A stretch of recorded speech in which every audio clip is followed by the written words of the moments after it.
I hate being late for meetings, but I still ended up being 5 minutes late when I walked into the studio to record this episode of First Principles. My guest, Ritesh, was already in.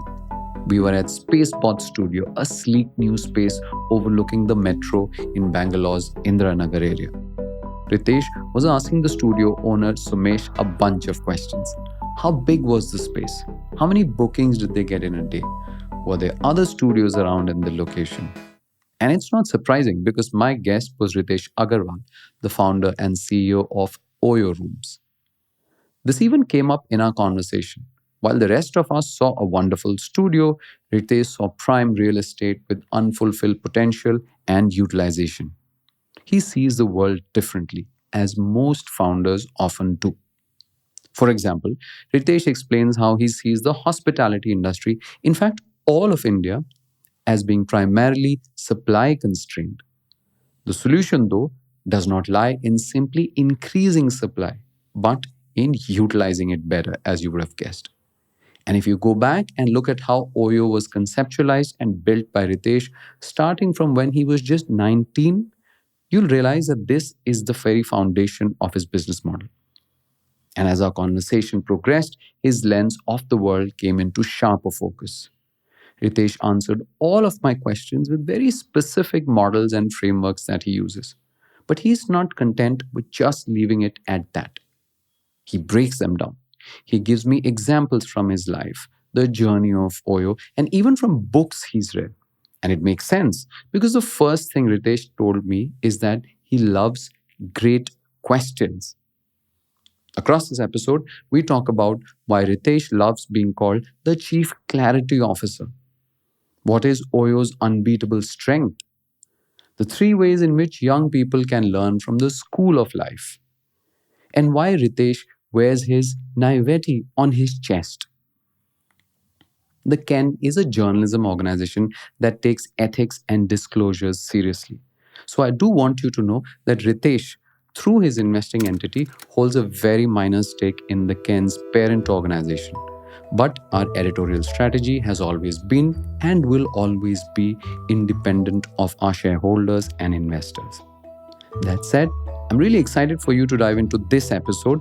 But if you're looking to listen to it in parts, we now have chapters available on Spotify and Apple. Click on any chapter you'd like to jump to.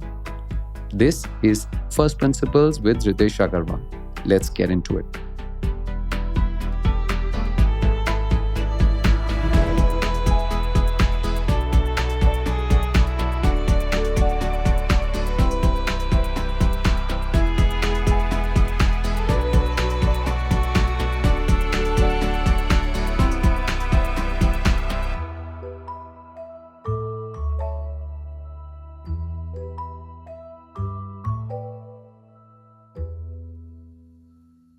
Ritesh, you started OYO when you were not yet 18?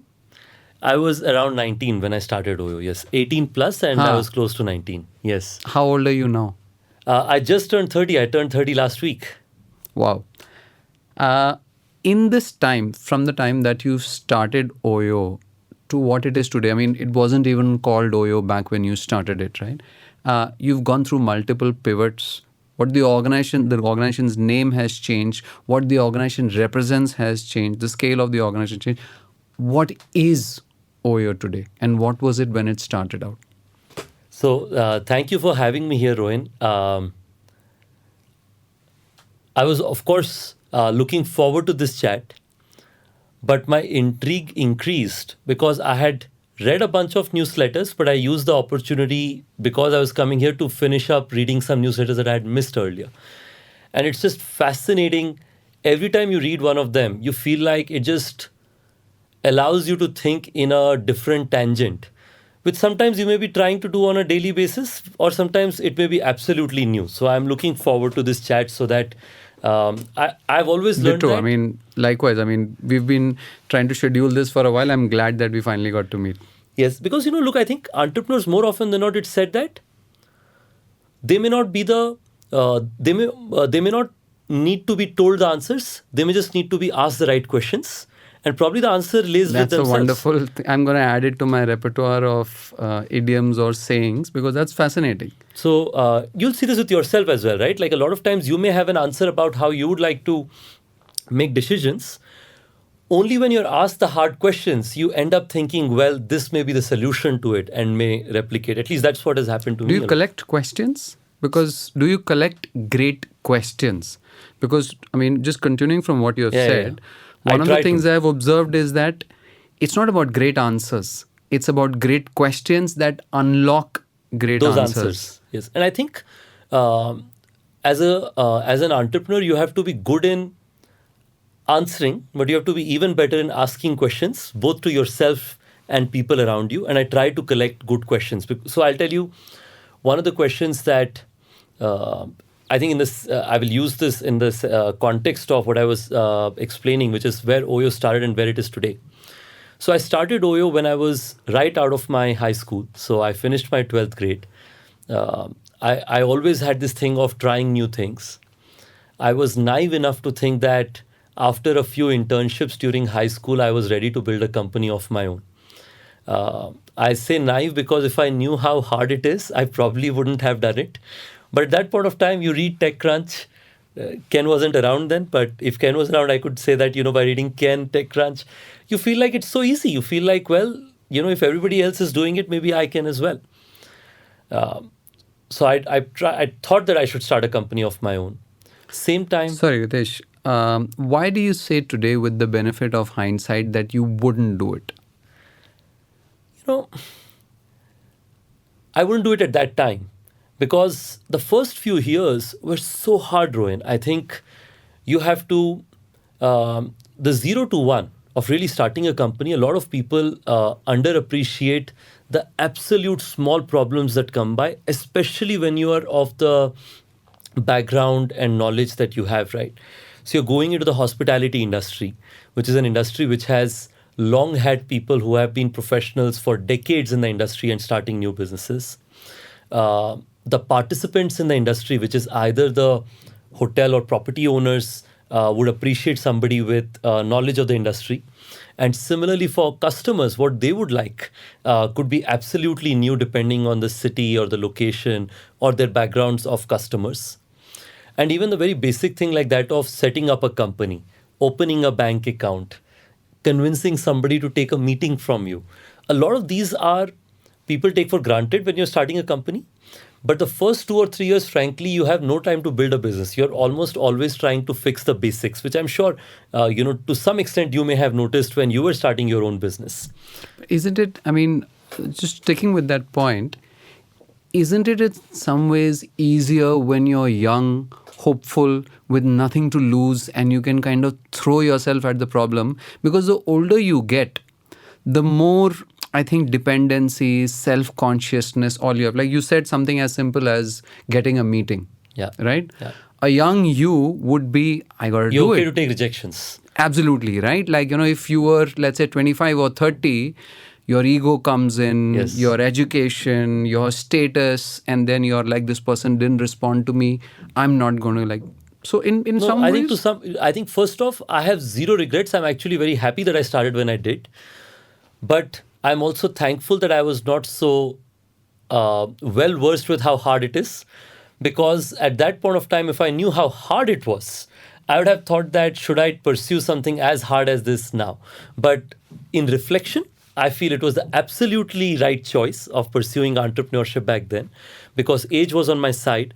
I was able to learn. My worldviews were not informed by any baggage I had before me.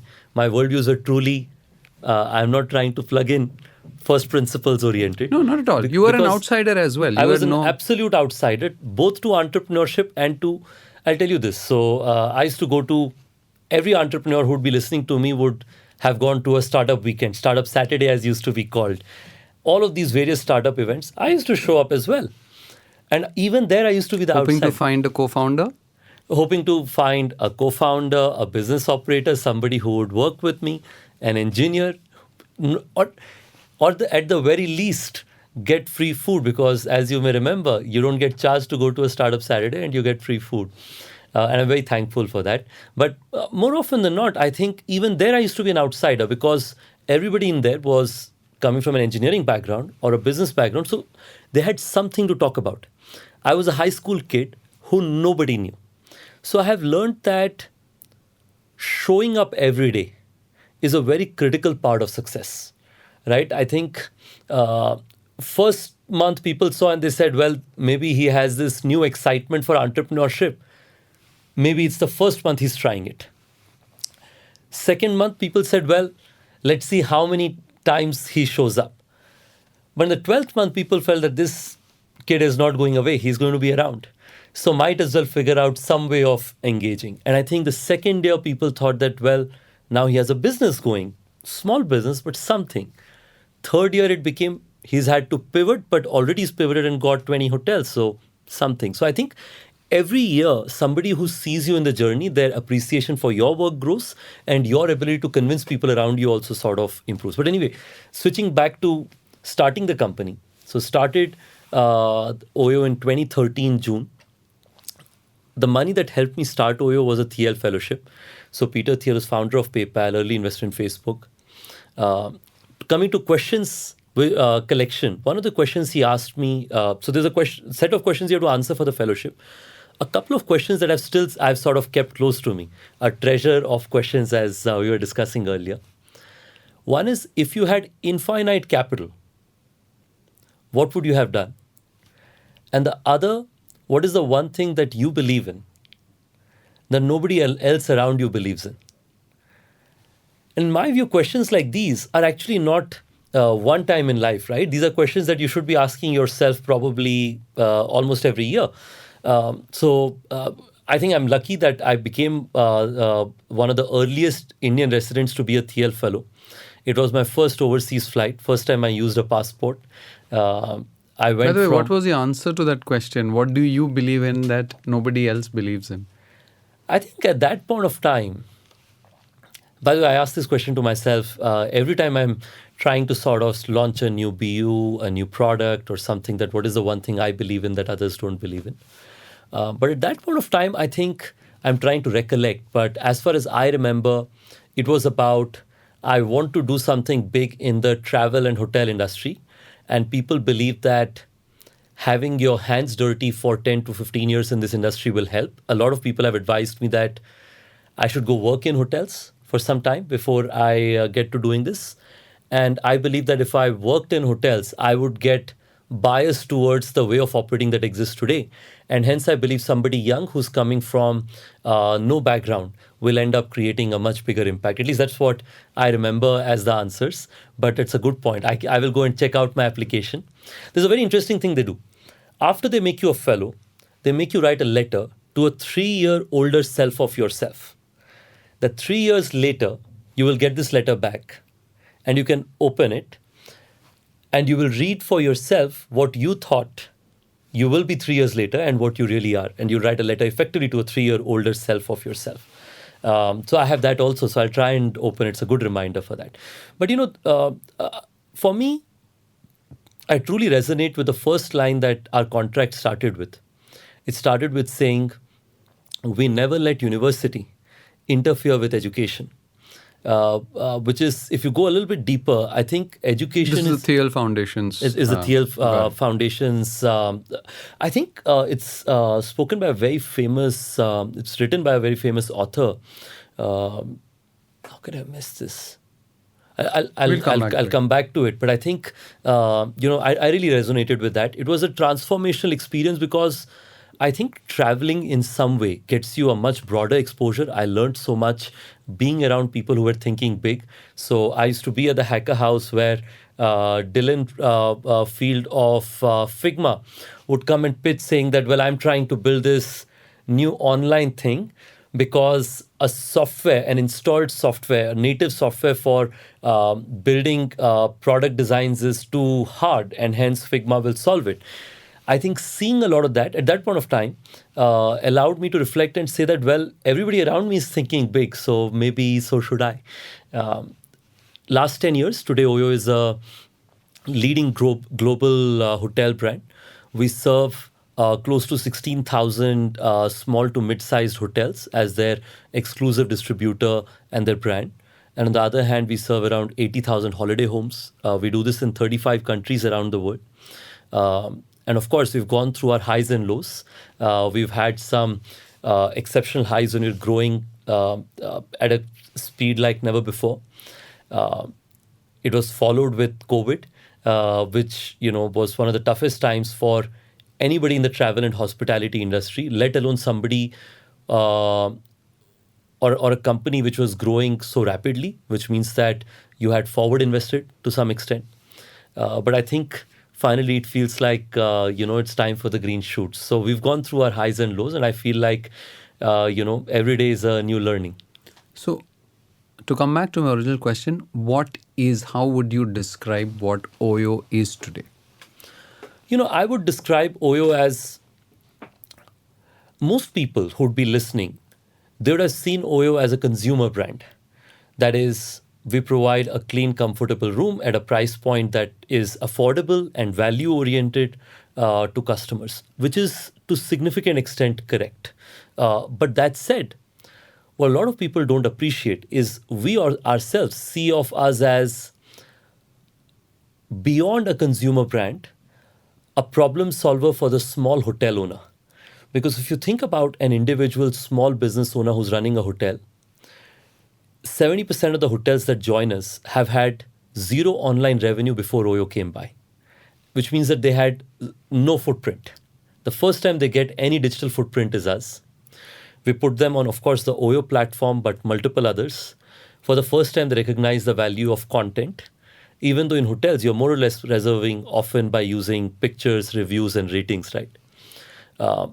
For them, for the first time, they're able to look at being able to have a ledger, which can tell them what number of rooms are available, what are not available. For the first time, they see dynamic pricing. A lot of our hotel owners have told me that they've had flat pricing for probably 10 years.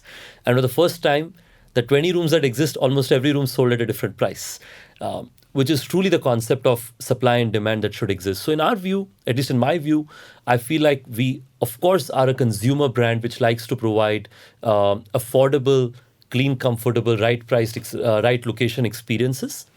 But bigger than that, I feel like if you're a small hotel or a holiday home owner, depending on the geography where we are serving, we can be the biggest enabler for you to not only grow your business, but also to be able to sort of operate your property much more efficiently than you would have done it earlier.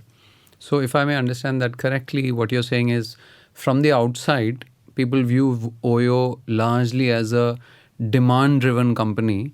But from the inside, how the organization is run and how you see it, you're fundamentally a supply-driven company in the sense that your job is to attract and satisfy and retain the hotel owners who provide the rooms on your platform, and everything else is in order to serve them.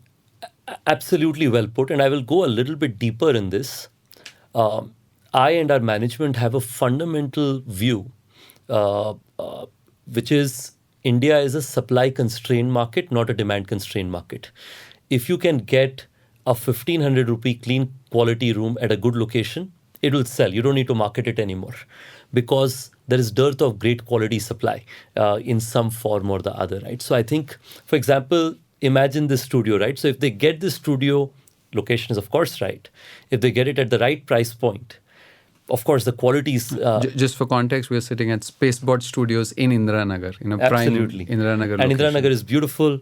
I just came by from one of our hotel nearby. It's amazing the amount of trees that are in Bangalore. I'm always fascinated with it. But anyway, coming back, if they get the pricing right, I think this place is going to be sold out all the time because there are not so many good quality studios at the right location, at the right price point available. And this is true for example, airlines. Indigo has never had to market itself a lot, but it's the right price point, at least earlier. Nowadays, it's quite expensive. But that's supply demand. They've created enough capacity. As many times they create supply, demand follows them. So that's our fundamental thesis, that supply drives demand, and hence focus on great quality hotels at the right location, right price will create a long-term franchise is our, at least my view. Could I expand that to other sectors as well? You talked about dynamic pricing and India being a supply constrained market. And we talked about airlines. As you've said, now no two people can buy the same ticket for the same price. But once upon a while, it too Used used to to be be the where we case. used to get paper tickets. Like, at least I'm from that generation where you had to tear those, right? I've heard of stories of people sort of carrying vouchers of Jet Airways, Air Sahara, That's right. and I've so on. I've been part of that generation as well. So there's hotels, there's airlines, there's of course cabs. Uh, are there any sectors where you feel that dynamic pricing is still waiting to come in and make an impact? Look, I believe that dynamic pricing already exists in some way in a lot of industries, but actually, even in the hotel industry, it used to exist. I want to give an example of that. If you went to Paharganj on walk-in, Paharganj is just for context, right next to the railway station in Delhi. I grew up in Delhi, so I Okay, know perfect. So Paharganj, you like for a tens few of thousands kilometers from of rooms in Paharganj. one area. If you go in wearing like a t-shirt and shorts, you get a price of 1200. You wear nice crisp shirt, you have your tie on, your price may be 1500. This is before OYO, of course. Which means to some extent it used to exist, but it used to look very unfair, right? Like uh, there was a sense of saying that is it truly supply demand, or is it purely on the whims and fantasies of one person? And choices were of course constrained. So in some sense it used to exist. What new age companies are able to do is sort of build some sense of semblance, put a cap and put a base to it, so that it's not like it's out of whack. So there's a sense of fairness both on consumer and merchant side, because there is a view of LTV. There's a hope for a lifetime value rather than one-time transaction. Other industries where it can exist, I think almost every service industry, this is an opportunity, right? Trains is one big one.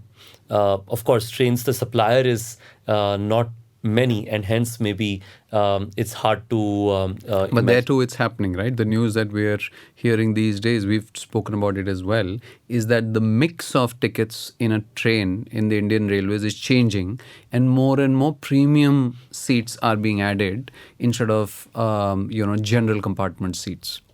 Absolutely. And I think that's a trend that you will see across industries, that people are wanting to upgrade just a little bit. Like I'm seeing at OYO pre COVID, we used to have only 4 or 5% of our inventory, new additions, as townhouses. Now it's almost 15 to 18% because customers are asking for it. So, we are all eventually in a Townhouses are your premium offering. are slightly premium brand. So OYO rooms is our classic. You go a little bit up, it's OYO Townhouse. So I think trains is one, buses are another. So all kinds of transport mediums will be ones. Service, I think in service, you know, cover charges of restaurants, evening lounges or clubs, health and wellness centers, gymnasiums. I see that there's a lot of subscription-oriented effort that Cult is also putting in. I think they recently launched Cult Flex or something like that. So I think in all of these industries, this opportunity exists in a big way. The way I think about it is perishable inventory industries essentially will have the most amount of opportunity to use dynamic pricing. Because if I don't sell a room for a night, it's gone. It's of no use next morning. Whereas on the other hand, if it's a mobile phone or it's something else which is not perishable, you can use and sell it next day. Your ability to hold on to the pricing is much better to some extent. Got it. That's useful. Hi, it's me again, Rohin. First Principles is a podcast from the newsroom of the Ken. And I want to take a minute of your time to tell you about a new product that I think you might really like. This week, my colleague Akshaya Chandrasekharan kicked off a brand new and super timely newsletter. It's called Day Zero. India's colleges have kicked off what is possibly the most challenging placement season in years. And so, for the next 12 weeks, Akshaya reports and writes a week by week account of the stakes, the jobs, the salaries, and the students at the center of it all. You'll find the link to the first edition of Day Zero in the show notes of this episode. Day Zero is a premium newsletter for the Ken subscribers, but students and faculty at all colleges can unlock it for free using just their campus email IDs. If you're a student, you don't want to miss this newsletter. And if you're not, I'm sure you know someone who's braving this placement winter. Please share this newsletter with them. Again, the link to read and share is in the show notes. Thank you. Now, back to our episode. You didn't have a co founder. Uh, you're rare in that sense. I mean, of course, the fact that you started very young is rare, but not having a co founder, how did it shape you and OYO as a result, not having a co founder? I think I've spent, over the last 10 years, I've actually never felt like uh, I did not have a co founder because right from the very early days, I had very senior executives who have been there, and there has been substantial ownership that they have had in the business as well. So when I was just starting OYO, right, the person who I actually started OYO with, because Oravel is what I was building right before OYO, which was an online marketplace where people could come and book places like a guest house or a villa or something like that. I learned quite early that the demand was not coming because there's a lot of work that the supply needed, whether it was real time inventory, dynamic pricing, quality improvement, quality checks, things like those. So I pivoted to OYO. Anuj, who's our chief merchant officer, he joined me when I was building Oracle. So it was sort of one of the same question sessions where we were both going at each other saying what's working, what's not working, when we decided that, well, if we were able to go deep into supply, get exclusive distribution, ensure that the hotel's quality could be upgraded, have dynamic pricing, we can bring a lot of value to an individual hotel. And that's how we started with. So to some extent, I never really was a one-man decision making. So there was Anuj. Very quickly, Abhinav came in, who's our CEO and chief product officer. And then, of course, now we have close to 10 leaders. Average tenure of whom is probably 7 or 8 years. So in a company of 10 years almost, I've had 10 key leaders forever in the company's history. How has it shaped me? I think having not one, but a broader group of people around me has sort of led to what I call as a mutual accountability. So every fortnight, Monday mornings, we have a management committee where the entire leadership gets together, and it's been a culture since forever, since I can remember from back in the day. And everybody stands up and says what they've done, what are the challenges they are facing, what are the opportunities they have. And for me, that has been the most positively insecure times because these are all exceptionally talented people.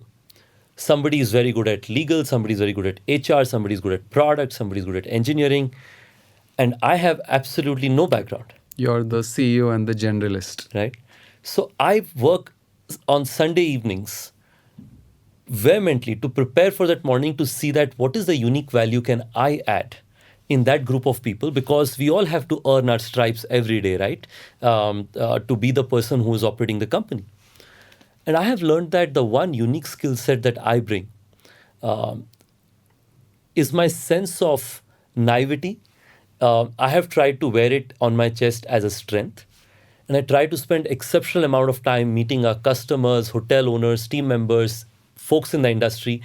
I feel like unstructured, agenda-less learning is probably one of my skill sets. I try to get as much knowledge from as many people as I can. And I try to bring it to that room and a lot of our I'll give an example of it. So one of our shareholders in Sweden. So I went to see him once. I was in Sweden, so I requested him, could he introduce me to Sebastian at Klarna? Klarna, as you know, is a very popular buy now, pay later company. I had no agenda. I mean, there was an agenda that we wanted to partner Klarna, but for our European business, but that was just a small part of it that we could have done with somebody junior in the team. But I genuinely wanted to go learn. I spent probably an hour with Sebastian, thanks to him for doing that. And the amount of time that we spent on UI UX was probably the highest in any founder conversation I had. So I was waiting at the lobby. Two designers show up and they're trying to have an A/B feedback from me. Even before I have met Sebastian, they do it probably to everyone who's hanging out at their lobby. Then I go to meet Sebastian. And one of the insights was fascinating is he said, my competition beyond anything is the bank statement. The bank statements look old, clunky, you can't figure out what's going on. So our designs are enabled to make them more and more native, new age, easy to work with. So you can basically see the product image, you can see the spend, you can literally click on the product image and make a purchase journey restart all over again. You will see context of what percentage of spends you have on a product like that. And that, so he almost said that I've turned bank statement, which used to be something that is a, you got to do it just because you got to do it, to almost build it into a competency and a business funnel of sorts. And that sort of was a unique learning experience. And it shaped the way how OYO's Design 2.0, our entire design experience, was launched 3 years back. So if you saw the OYO app 7 years back and 2.5 years back, it will be very different in terms of the user journey is now very, we recommend you the city rather than you have to search for it, because our learning was consumers don't like to type anymore. They'd love to just click. Reservation experience, of course, it's a known fact that every click in the journey reduces your conversion, and consumers don't like that experience. So we are the fastest in the experience of, in a couple of clicks your reservation happens. It will be hard to find any other platform which will be as quick in terms of making an ordering journey. It may sound very easy, it may sound like just a UI thing to do, but that means you have to be able to preempt how do you manage inventory, because you're making it with payment being made after the reservation is being done. How do you make sure that your occupancies are better managed? How do you make sure no shows are managed? A lot of these require dramatic amount of effort. So anyway, long story short, this is just one of the examples. But every time I think about any topic, I ask myself who's the best person in this industry, and I try to go learn from them. And for example, you see the OYO boards across the country, right? That's been a big part of our marketing. Learned that from Airtel. So, they used to have their boards on every little store. They didn't own any of the stores, but just put it there. The store person was happy that they have a nice looking brand outside of them, and the company was happy that they didn't to spend any money on marketing. It's a coincidence that our brand is also red in color in terms of context. So that was from Manoj Kohli's meetings, who used to be one of the business leaders at Airtel. So I try to learn, and that sort of is what the unique competency I try to bring in that room. Interesting. You say that OYO is a hotel company, a tech company, and perhaps even a retail company. Why? I mean, the hotel part I get, the tech part I get. Why is it a retail company? Well, I would still say more hotel and tech, but I think, we are a consumer brand to significant extent. So it's important for us to be front and center in the imagination of our customers. And this is a learning that I have also had over the years, right? So a lot of times I've seen consumers sort of perceive OYO basis what they see on the facade of the hotel. The rooms may be dramatically better or worse, but the facade sort of signifies what's happening inside. It's the equivalent of a book cover. It's the equivalent of a book cover, right?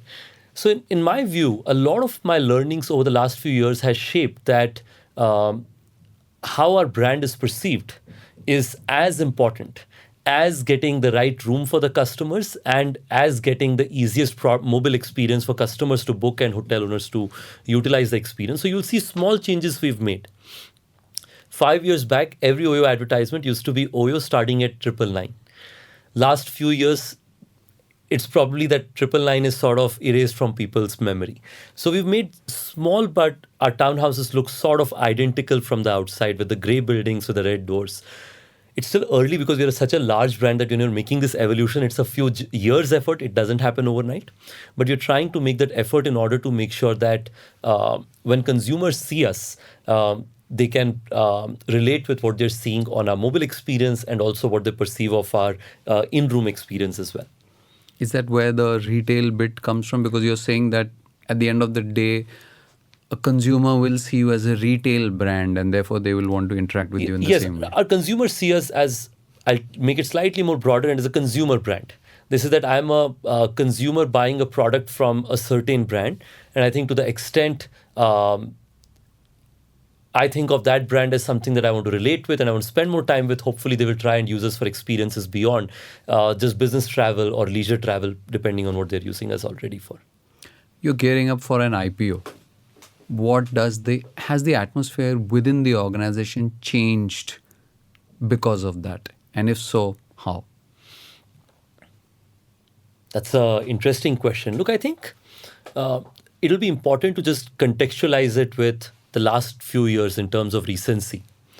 So in the last few years, we've gone from during COVID, uh, before 2019, which was the year before COVID, we were rapidly growing. We were opening almost a country every month.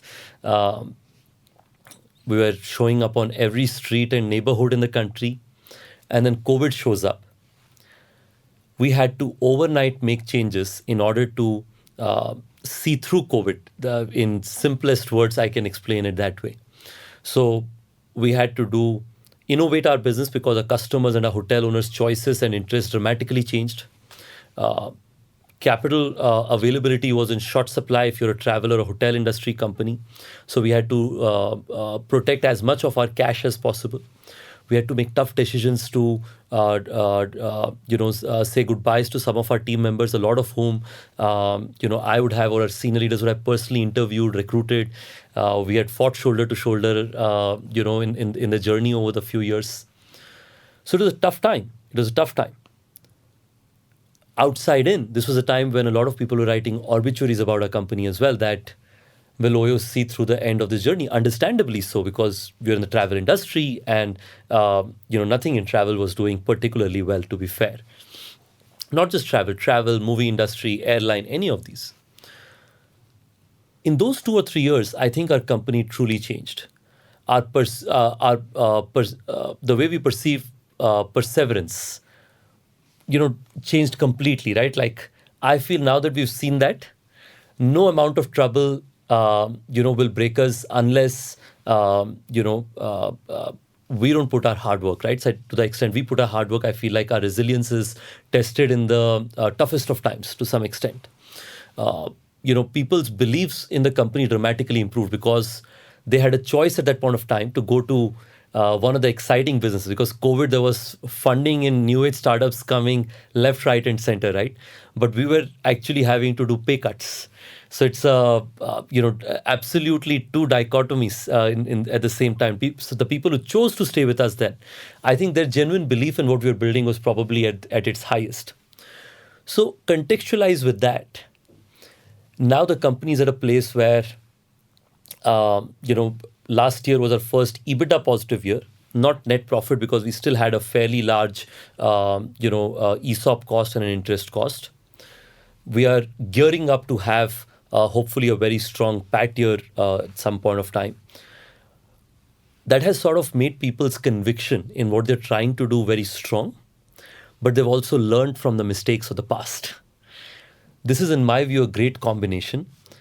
That sort of, in my view, has generally brought people's tempo and momentum quite high. People are excited about the future. They're very thoughtful about decisions. This time, now when we say that we're going to grow quickly, people sort of ask themselves, what if there's a next COVID? What if there is some climate change event? At the same time, they ask themselves, is the margin good? Is the customer satisfaction healthy? Is the hotel owner's happiness healthy? Because you may remember 2019, we had some hotel owner issues that had happened. We used COVID also as a time to learn from that and improve on that as well. So in some way, I feel like we've become very good at balancing customer interests, hotel owner interests, margin interests, and growth interests in a certain balance. I feel like every company should at some point of time If I may interrupt, I mean, this sounds like the closest analogy I can think of is people who come back from a near-death experience. And when they come back from that, they have a newfound appreciation. And everything that they do after that is reflective of what they've gone through. And from what you're saying, it looks like the decisions you're making, I mean, resilience, long-term, balancing all the stakeholders, etc., has come in because of that event. And by the way, this is true for virtually all organizations. Absolutely. I mean, even we have gone through very hard times there, but you're absolutely right.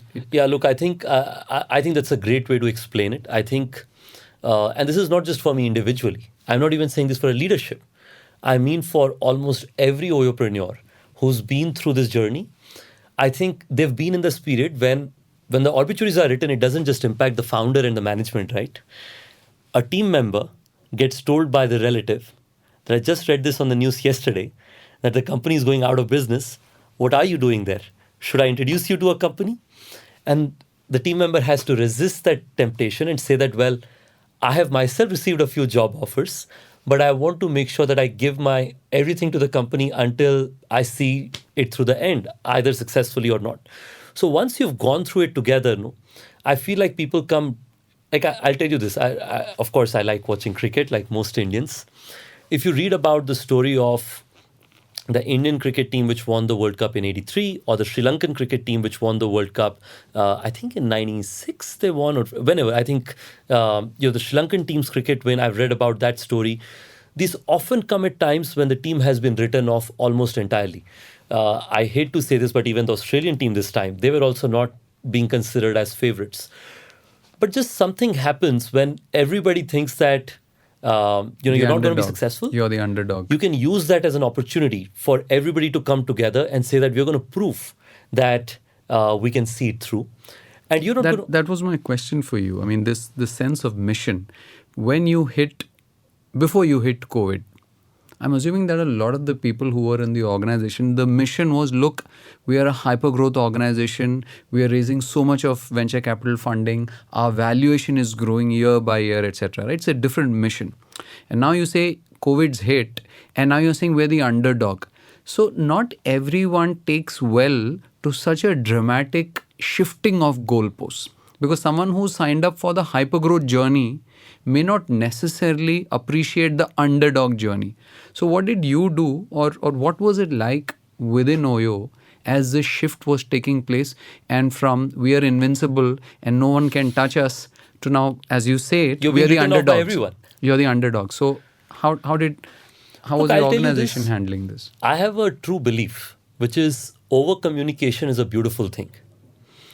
So I think that the one thing that got us across the line during COVID with all our stakeholders is over communication. I'll take you through each one of them, right?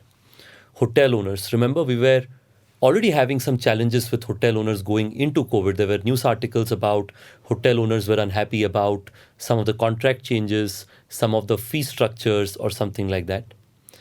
And then COVID hits when you anyway are in a place where you're not able to give them enough business as you were able to give before. So we used the COVID time period and started running, and we still hold it now. We did monthly owner town halls where every single owner was invited, and the good, bad, and ugly. Every discussion of the owner were discussed. So it included owners saying, like there were sometimes owners who would say that, I think you guys are terrible because of X. Let's say I don't understand the reconciliation statement well because of the specific line item of service fee is not well represented. Yes, I remember there were a lot of controversies where hotel owners would Correct. say, I got this statement, but which yeah. did not make sense, or something was wrong, and so on. So I would explain, well, these are the three reasons why it's a problem. But next month when I come and update, I will start with an action taken report, and with your name, I will update on the new version.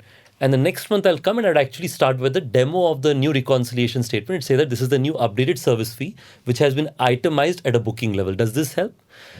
I think doing this consistently, once again, going back to showing up every day is a key to long-term success. I think that made a huge difference for hotel owners to say that, well, these guys, they genuinely want to do right by us. Similarly with team members, I did weekly all hands every single week with entire company, and again, no question unanswered. Is there going to be new restructuring next week because the wave 2 has come? It's a tough question, and by that time you don't even have the answer. What you do is you look at people in the eye and you say that, look, here's the cash balance we have, here's the monthly burn we have, here is how the burn will increase with the version 2. I generally don't know whether it will mean restructuring, but if it does mean it, here is what the benefits will look like. You'll be the first to know once we have an answer. I think it's tough to tell all of this, but if you do this consistently, that allows people to sort of almost switch gears much more easily, because they feel like they are equally making the same decision of becoming from an invincible to an underdog. So that's why I feel like over communication is a beautiful thing during these situations when you're shifting goals in terms of impact. One of the questions I like to ask founders is how they see the world. Because I think virtually all founders see the world in ways that few other people do. Like, for instance, when you stepped into the studio, you're already sizing up how big is the studio, where it's in Indiranagar, how many bookings can it get in a day. So while everybody else is seeing a wonderful studio, you're seeing essentially a space with utilization and monetization and dynamic pricing, etc. How do you see the business of OYO? If you had to visualize OYO, like perhaps as India business versus international business, or young people versus older people, or product lines, mature product lines versus ambitious, untested product lines. When you think of OYO and you're trying to visualize it, are there ways that you visualize it? I think, again, as entrepreneurs, you try to visualize your company and other businesses also in different ways, right? Because every form sort of teaches you something or the other. So I will try one of the ways of doing it. So at the very high level, I see that OYO's primary job is to make sure that wherever there's a small hotel or a holiday home, how can they get the true benefit of the property that they own? How can we come in and help them do it? If it's interesting to you, I will give you an example of how I did this for the first hotel when I had no resources, not much technology, not many team members. That will give you a unit level view of how we started, and that then I'll help blow it up to 100,000 plus assets. So the first hotel we had was in South City area in Gurgaon. Hotel owner Mr. Rajesh Yadav. His occupancy was 20%. He used to have a food manufacturing unit in Rajasthan, so he had just some extra money which he used to buy this property. It was a investment property in some way, right? So he was not looking to make a lot of money. I was running Oravel, so I knew of a lot of properties. So in that context is how I ran Oravel it. is the precursor to OYO. It was an individual guest house. No. Oravel is Yeah, what the you were precursor running. to OYO was That's Oravel. right. That's the first 2 years before you Absolutely. started OYO. Absolutely. Oravel was a precursor to OYO, and in that context is how I reached that hotel. So I told Mr. Yadav that I've been thinking about this new exclusive model. Would you join me in this? He said, look, looking at you, I don't feel like, this is going to be successful. But I'm not doing very well anyway. My only bookings are like when there's a wedding in the community, people use us. Otherwise, it's not much. So might as well try. What can get worse than here? The thesis behind the first hotel was that I had looked at one of the travel platforms. Typically, in travel platforms, if you look at the search results, you have sort by popularity, sort by price, and sort by rating, right? Typically. So I asked myself that what will it take for me to be the top 5 for Mr. Yadav in all 3 of the searches. So I figured I had to get price right, I have to get quality/ratings right, and I have to get enough customers to reserve because volumes lead to popularity in some extent. Correct. At least that was the perspective I had. So the hotel was renting at 1,500. The hotel was renting at 1,500 a night, and occupancy was probably 20%. I said I'll start the prices at $999 a night, which is how something that we started as a marketing perspective also started. I saw what were the amenities the top 5 hotels had. So they all had air conditioning, Wi-Fi, clean bedrooms, clean washrooms, television, so on. And I said I'll have the same amenities in this hotel as well. Most of those things existed in the property anyway. There were some changes which Mr. Yadav was happy to do. Very nice of him to do it. He said, it's my hotel, doesn't matter, I'll invest in this. It was probably 20,000-30,000 that he invested. So 919 was the first room. That time I did not have the technology for dynamic pricing. So what I used to do was straddle. So every time a room sold, the price would increase by 50 to 100 rupees, right? So with 999, I came as the top of rank of sort by price. You get a few bookings. By that time, hopefully you become popular. So you're getting enough reservations on popularity. And third, the entire hotel staff, of the commission I made, I used to make a certain percentage as fee. I used to give away 10% to the hotel staff. And that calculation of that was every time they got a 5-star rating, they would get like a 50 rupees or something, so that they've delivered a good experience to the customer. So you're incentivizing them to Incentivizing seek. basis service, right? So then the hotel came on the top on sort by rating. By the end of the month, the hotel was at 90% occupancy, right? So going back to the thesis of India is supply starved, is finding a 999 to 1600 room at the right, and this is such a basic thing, right? This doesn't require the technology we have. Doing this for, now you take that one hotel and blow it to 130,000 properties between hotels and homes across 35 countries, is for which you need deep technology, data science, judgment, and so on.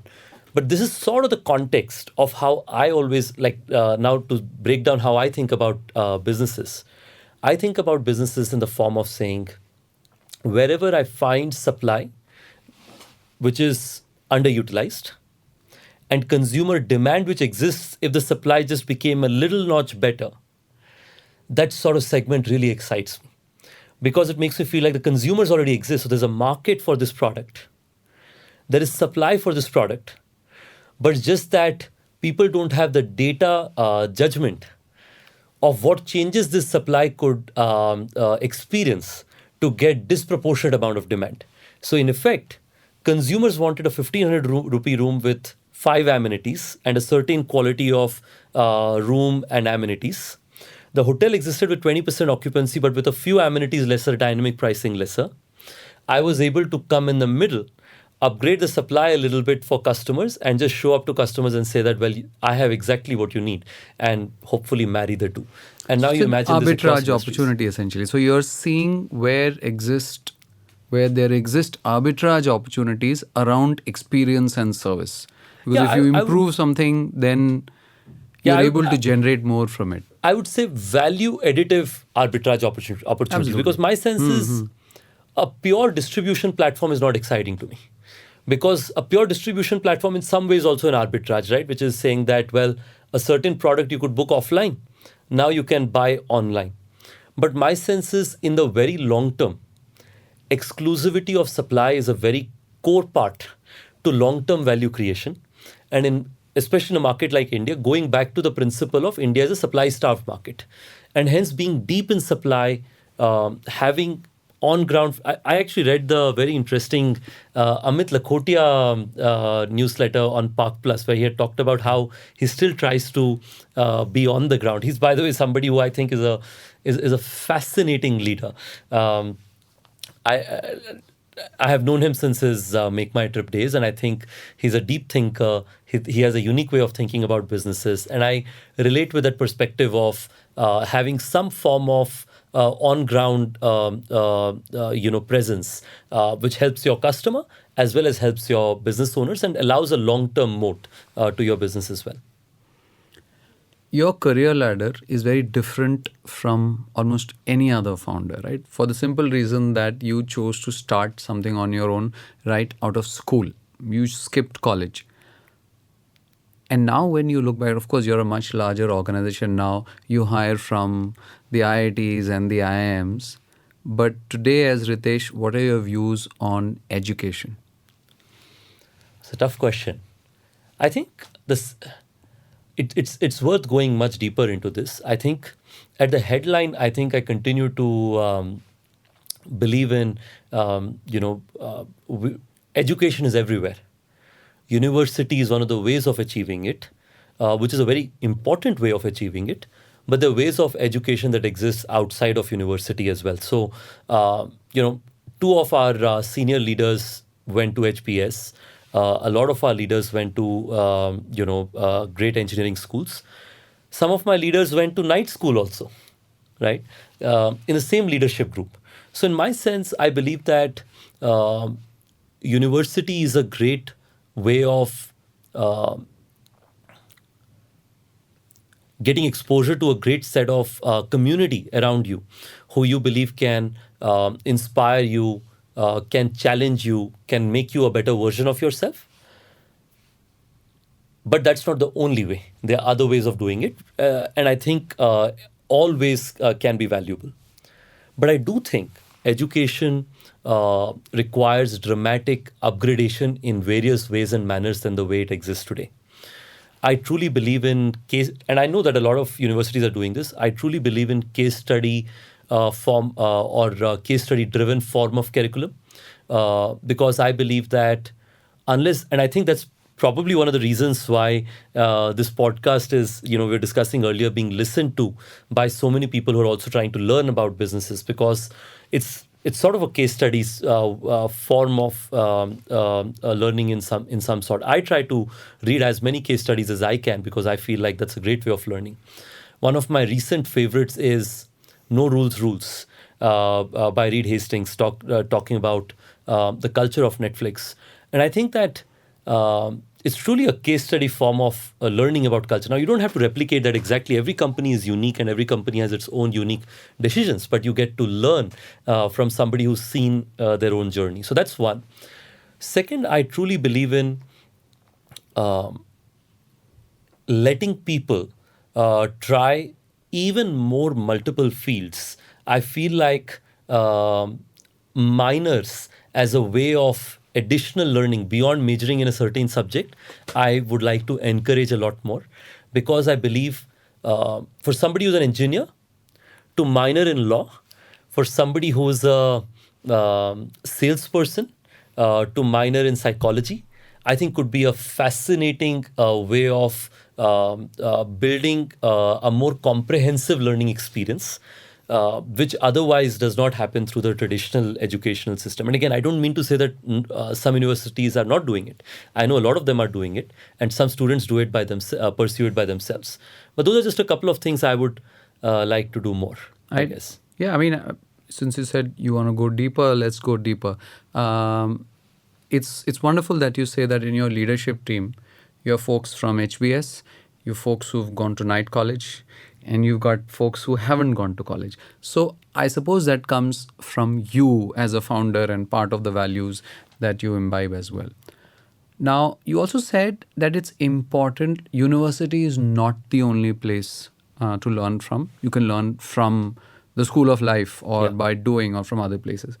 But to people now, I mean, I'm connecting back multiple threads, right? You said that India is a supply constrained market. But when it comes to jobs, when it comes to careers, India is not a supply constrained market. India is a demand constrained market. We have more young people coming out of our colleges or out of our schools than there are jobs available. Now, we are also fundamentally as a culture, I mean, we grow up in this with this scarcity mentality is ingrained into us that you got to work hard for that job otherwise, right? So therefore, right from the time when we are children, we are told, pick science, pick engineering. You talked about majors, right? It's like what your major is matters because, even the kids know that my major will get me a job, Correct. right? Everything else is by the wayside. So how do young kids or students or graduates who are kind of deciding what to do reconcile, the reality? I mean, you're lucky. You turned out like, after, of course, a lot of hard work, you turned out all right. I mean, if I may put it that way. But what would be your advice for someone else because they're also trying to balance what are the opportunities versus what do I really want to do? And at some point, don't the two need to meet? I think that's a very interesting question. First off, I think I actually do consider myself to some extent lucky, right? Because when I jumped into entrepreneurship, I had an agreement with my mom. The agreement was that consider this like my gap year. A lot of my friends are taking a gap year between 12th grade and undergrad. Consider this my gap year. If the first year doesn't do well, I'll go back to university. In my mind, I was clear that I don't want to go back to university, but I had to convince her and I had to in some way probably convince myself, I think, that I had a backup. But frankly, there was no backup. It was just all in, right, at that point of time. So if I had not turned out well, I'd probably be doing something very different than today. What could a young graduate or a young school student be thinking in case they want to try and learn from the school of life is a fascinating question. First off, I will acknowledge that it is not easy in the current ecosystem because you have responsibilities coming to you probably in a few years after your 10th grade. Um, and hence you're constantly challenged with this. And majority of us grew up with less resources. And hence, like I remember my mom saying that the only way to go out of Raigad, I grew up in a town called Raigad, the only way to go out of here is you study well, get an engineering degree, get a job at TCS. My eldest sister had got a job at TCS, so she was an inspiration in the family. That's the way you can go out of this town. Otherwise, you will have to be here and you have to run a little shop here. Yeah, a good education has always been considered the most safest ticket to upward mobility for Correct. most Indians. So that's what my family also wanted me to do, and I'm assuming that most people who are in their journey of education. So I mean, at this point, like, I just want to ask you, like, what made you different? Like, you know, when you're 17, 18, what was the trigger or what led up to you saying, no, I'm going to do, you know, this? Do you remember? Look, I think for me, I was constantly that kid who wanted to do something different. I'll give you an example, right? So I just want to give you a 30 seconds detour. I heard the word entrepreneurship for the first time from my eldest sister. I and she have a 8 years age difference. So I was still in middle school when she was in her undergrad. So she was at her undergrad and she came back and said, we had an entrepreneurship fest. I had no idea what entrepreneurship meant. So I went and looked up in the dictionary what an entrepreneur was. So I read, well, entrepreneur is somebody who solves a problem and creates a business on the side. So just for the sake of it, next time on, when I used to be asked in the classroom, what do you want to be? I'd say I want to be an entrepreneur. That's a part of an idea. Right? A simple, small idea. I mean, it takes seed in our minds. That's how small of an idea it was. I just wanted to be the different kid in the class who said something new. And that sort of led me to sort of say that, I will keep trying new things. So I sold telecom SIM cards, I sold railway tickets, various things like that. I think at the end of 12th grade, I was seeing this rapid entrepreneurial wave in India. And again, going to a small thing that changed it. There are these Thai conferences that happen. Right? Yes. So there was a Thai conference in Delhi in 2010, right after my high school. I was still in high school, I think then, finishing high school. Most people wear the placard who pay. There's some people who are speakers who don't wear it. They say it's not not worthy of our effort. So I figured that that's the only way I could sneak in. And I've told this publicly at a Thai conference, so I can share this as transparently. So I sneaked in because, it was too expensive for me to pay and go. But I saw an ad online, so I took a train, Indore Intercity from Kota to Delhi, went to a conference, and I saw a fascinating set of entrepreneurs. But they were all talking common man language. They were not talking jargons. They were all talking, well, this is a problem and here's what I'm solving. So I thought, I'm not different. Maybe I should try it too. So by the time high school finished, I thought I will give it a try myself. So it's as small as that. But coming back to what can young people do, I would say 3 things. First, asking questions, being curious is the lowest cost way of learning from life. More often than not, people don't ask enough questions. The second thing that I believe is an important one, seek communities that you want to be a part of. There's so many communities around. Now, nobody's going to come and call you there. A lot of times, initiative taking is in short supply. You have to take that initiative. You have to walk out of your door and say that I will seek a community which I feel I can learn from.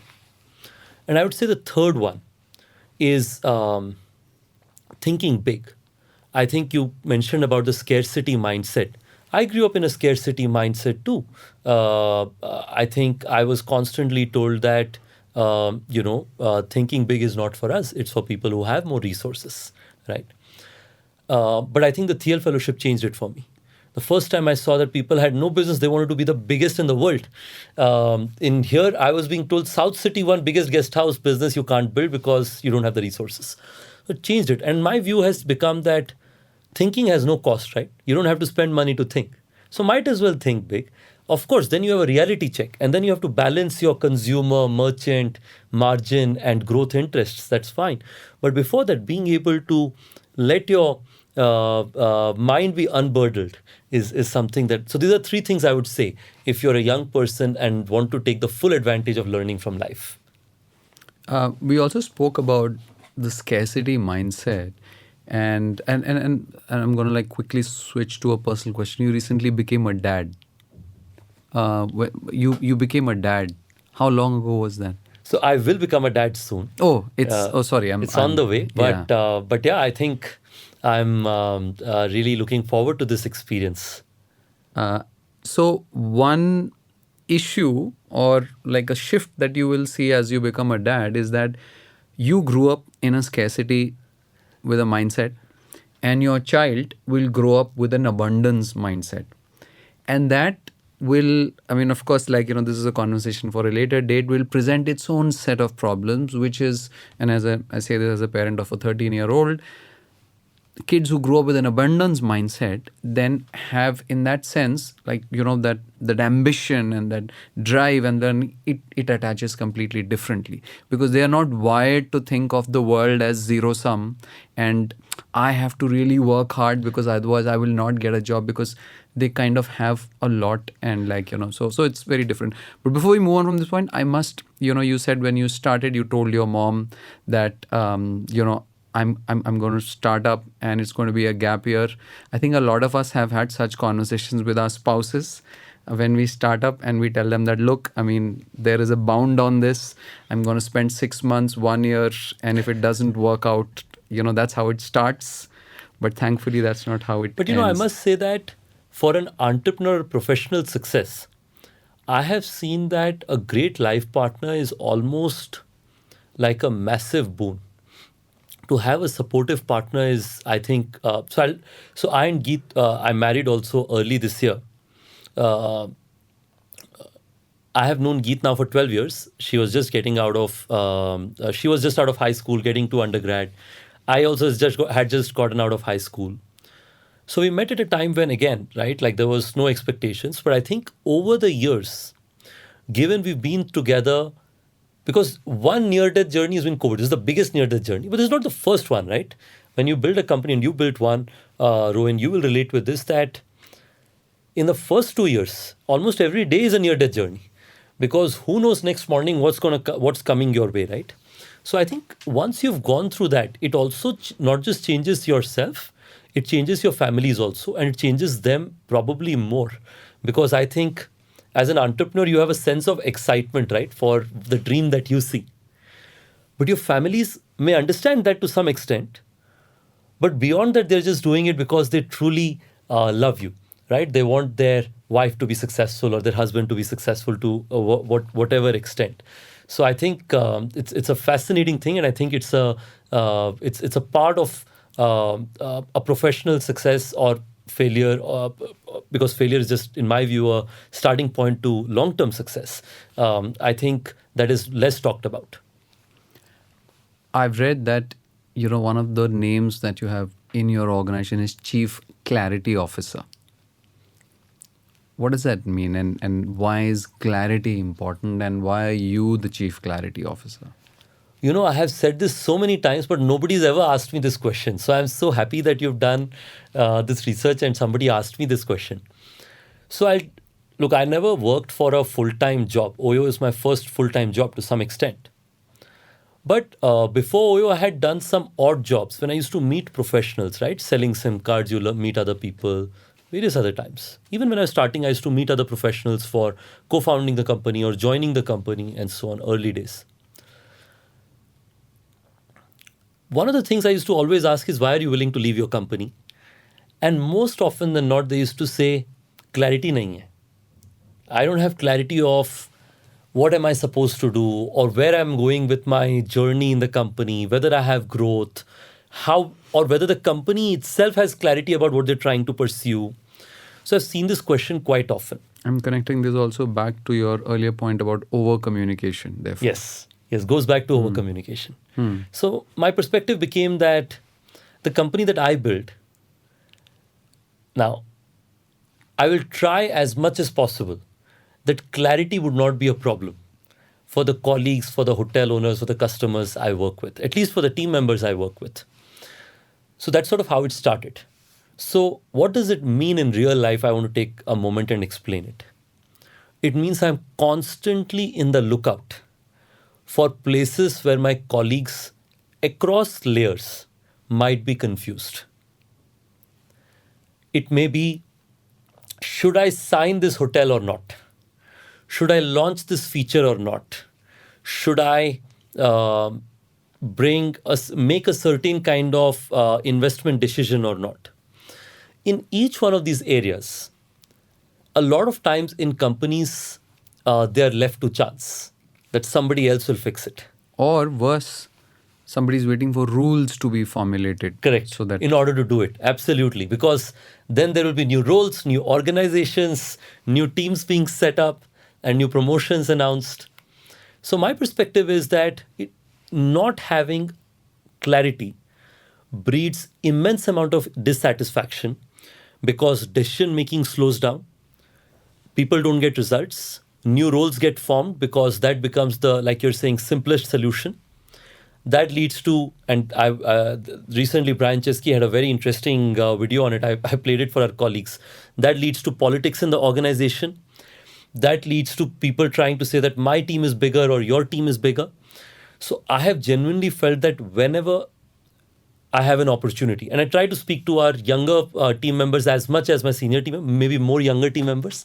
So when they are campus recruits, I try to work with 2 campus recruits directly as an addition, because not as a full-time, they don't report to me, but I will take 2 projects and I'd say that I'll work directly with the freshers who are coming by.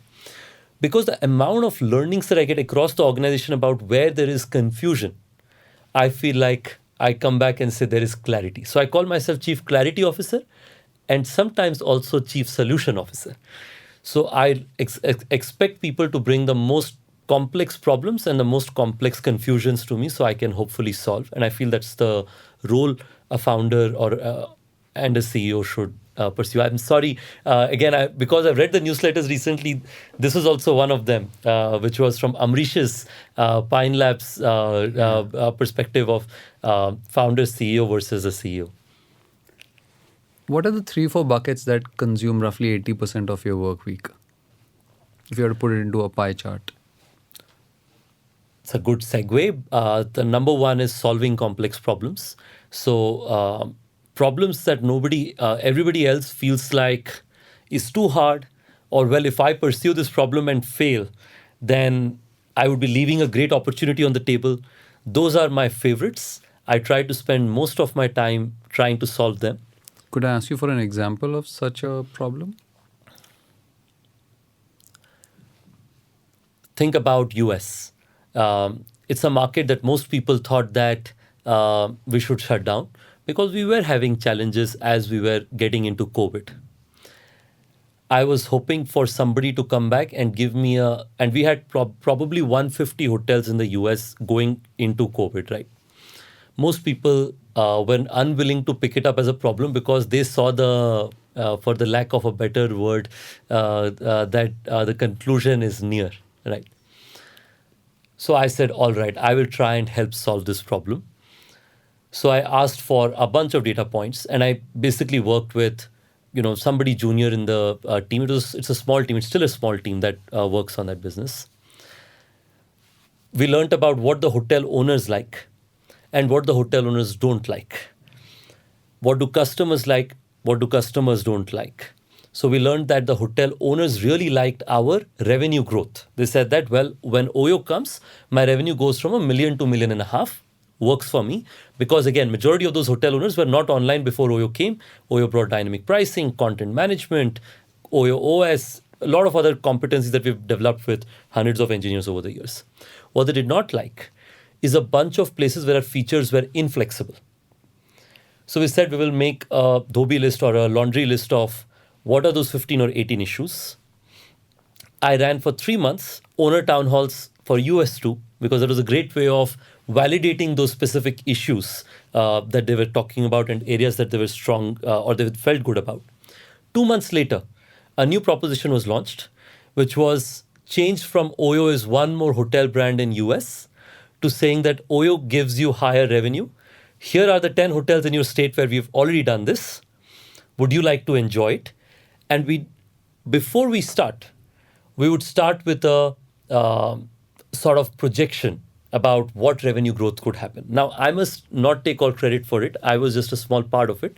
I think the business leader of US and the teams played probably 90% of the job, and I spent 10%. I'll give another example of this. No, so sorry, I'm going to cut in because we've got a bunch of other conversation to go through as well. But to go back to that, the pie chart, you said the first one is Problem solving. problem solving. Complex problems where everybody else feels like it's not exciting, you'd get in. Second is spending time with our stakeholders. I spend a lot of time with our customers and hotel owners because I feel like that's a unique skill set I have. I started my life signing them, so I know and learn about them uniquely. I would personally have direct engagement with hundreds of our hotel owners even today, and I try to sort of use that as a strength because the context that I can bring in the room, which is truly grounds up, probably somebody who's doing a survey or somebody who's come from a professional experience from a different kind of business will find it hard to get by. And the third is I try to recruit and spend agenda-less time with team members as much as I can. These are my three primary areas, which is spend time with hotel and homeowners, solve problems that emanate out of those conversations, and bring team members who can consistently do it at scale. This is what would be 80%. 20% is everything else. How do you view your own performance in your own head when you're having those conversations with yourself? That what is it that as CEO I am responsible for delivering? Yeah. How has that definition changed for you over the years? Yeah. And what is it that you see today? Because I'm sure it's changed dramatically. Absolutely. Look, I think first off, I believe that not enough founders, CEOs spend time reflecting and judging their own performance. I would believe everybody would say that they do, including myself, but I think there is more that can be done. Before I come to how it has changed, I want to share how I have changed the governance, or I've tried to change the governance framework to have a more organized way of doing it. So now, for last 3.5 years, OYO is a majority independent board.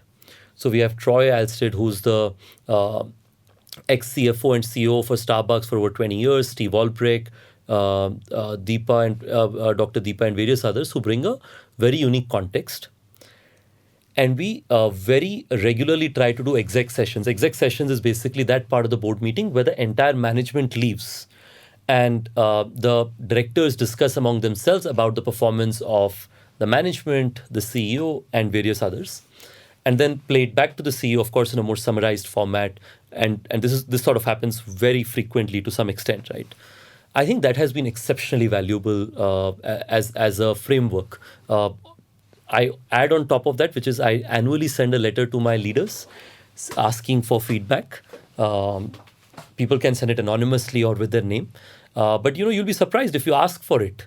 How many people would be willing to give you feedback? I'm sure you try to do it with your leaders. And people love, sometimes people are wanting to give feedback. They're waiting for that good conversation to have. So that's one. How has it changed? I think it's just become more comprehensive. I think pre-COVID, it was a lot more focused on growth, impact. How do you become the most impactful hotel, brand or platform? And now it's become, how do you become the most impactful hotel brand or platform which delivers great customer service? Which means if a customer's having complaints, the CEO is responsible. It's not just the customer service leader who's responsible. Your merchant success, your margin success, and your growth outcomes. So I think it's become more comprehensive, and the sense of accountability is greater, I think. Good. I have a couple of subscriber questions for you. And do you anticipate any breakthrough shift in hotels or accommodations with respect to technology, the way, for instance, the similar iPhone, the original iPhone was like for technology? And if yes, how are you planning for it at OYO? Look, I genuinely believe that every industry will continue to have its seminal or transformational movement. In my view, in the ride-hailing industry, I think the self-driving cars will be that at some point of time. But that's for a certain use case. For some cities, it will be just better public transport. That will also be a transformation. So in the same way in hotels, I believe that for different cities and different problem statements, there will be different kind of transformations. It will range from the jobs of the people in the hotel will transform, where a lot of jobs today exist to just do the basics, which is I will hand over the key to you, I will bring food to your room. My belief is in the long term, the good old world hospitality will stay. People will still like to get a sense of service, human attention, and so on. But a lot of these things, which don't have a semblance of thoughtful service, could be done by machines. So that's a pretty low hanging fruit in my mind. Already, we've been doing self check ins in a lot of our European hotels, and we are hoping to expand it in other places. We've started it in locations where the cost of front office is very high and availability of staff is exceptionally low. So we've started it in Europe. We'll eventually take it to other parts of the world, but currently very Europe focused. Second thing I believe is the ability to provide customer service is driven by partly location and partly the experiences within the hotel. I believe that today there are two kinds of hotels that exist. One kind of hotels where there are only bedrooms, maybe breakfast, some lunch and dinner, which is either ordered nearby or there's a small in-house kitchen, but it's not really proper restaurant. I would identify OYOs as being more those size of hotels. Then there's another segment of hotels which are, full service, right? They would have 5 restaurants, gymnasiums.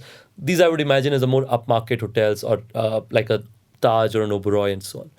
I think there will be an opportunity at some point of time for hotels to come somewhere in the middle, which will be a great combination of hotels, but accommodation, but along with that, other experiences which could range from lifestyle, restaurants, food, and so on. The hotel doesn't necessarily need to run it. Those could be run by standalone people who are very good at it. And those kind of comprehensive experiences done very efficiently, right? From linen being picked up right from the room, goes to a truck, somebody cleans it, puts it back in the hotel, much like many other industries have done, like warehousing and various others. So I think that's what I believe a dream hotel experience will transform to be. Got it. Another question. There's not much point in trying to think what's going to change in 10 years because there's so many variables that we are not even aware That's of. right. Like, for example, if you look at COVID. But the inverse of that question, is there something that you know is not going to change for the next 10 years so that you can build for it? Is there a secular trend? Is there something that you believe is going to stick around for 10 years? Do you have such a belief? I think, first off, that's exactly how we build our business. Of course, you've heard about the big Amazon story of consumers will always like 3 or 4 things. I think we have our own view on that. Our view is that consumers will always like better locations, right quality, right price, and ease of reserving and staying in a certain place. So, in our view, humans love to travel. They will continue to love to travel because we are fundamentally social beings. We like to discover new places. That's a secular trend.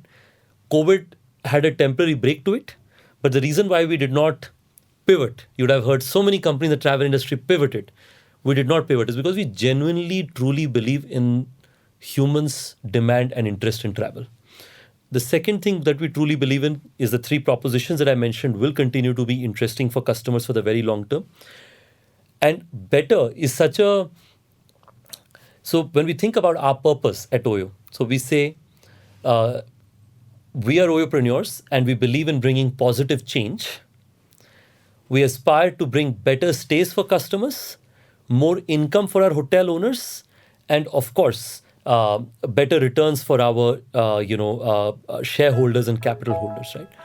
I think when we think about better as a word, it fundamentally means that there is more to be done.